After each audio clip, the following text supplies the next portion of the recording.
Thank you, Mr. Speaker, sir, for this opportunity. From the onset, I rise to oppose these reports.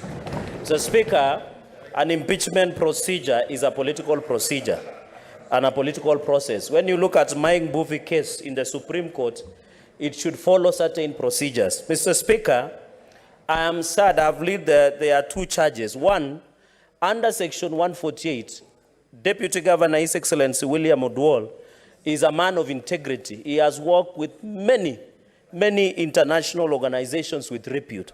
Mr. Speaker, the Senate does not serve as a ground of sanitizing or processing political disputes, political egos, or machismo, Mr. Speaker, sir.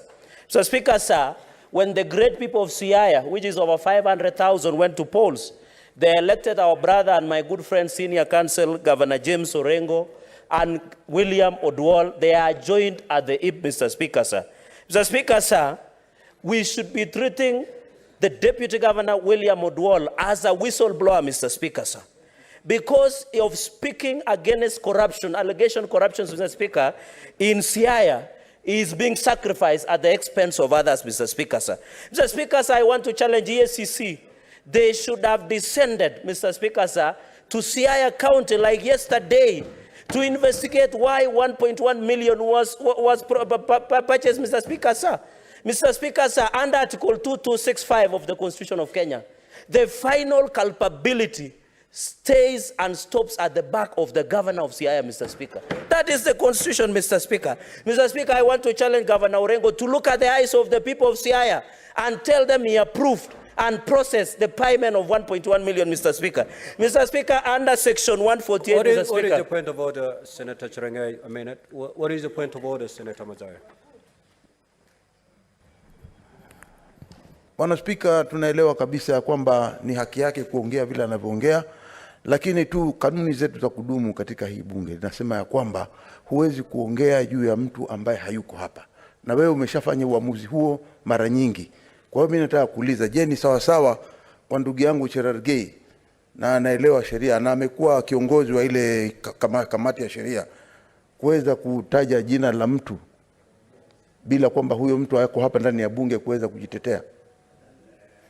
Senator Mazayo, Senator Cherargei is giving a dissent. He's dissenting from the report. And his point is that the person who is ultimately in charge is the governor. In this case, the governor is called Orengo. I don't see anything wrong with that. Proceed, Senator Cherargei. Mr. Speaker, thank you very much. As you are aware, I'm the highly sought after legal practitioner in this republic. So my prowess precedes my name, Mr. Speaker. Mr. Speaker, under Section 148, Mr. Speaker, of the Public Finance Management Act, Mr. Speaker, you know Senator Sifuna is haggling for nothing. You can haggle tomorrow, not in the Senate. Section 148, Mr. Speaker, of the Public Finance Management Act. Accounting officers does not include a deputy governor. Yes. It designates the CCM. The law is very clear. The law is crystal clear. Deputy Governor Odwal is not an accounting officer as per the PMF Act, Mr. Speaker. Mr. Speaker, I want to assure, and I've read the report, I don't know why Senator Sifuna is shouting across the floor for no reason, Mr. Speaker. Mr. Speaker, can you proceed to conclude your intervention? I still have time, Mr. Speaker. Mr. Speaker, it is very important that I have read the report on the aspect of misleading the public, Mr. Speaker.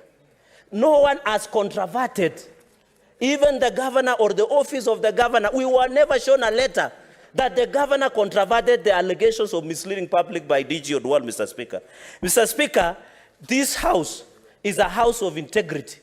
We shall not invite political disputes, Mr. Speaker, to be resolved here, Mr. Speaker.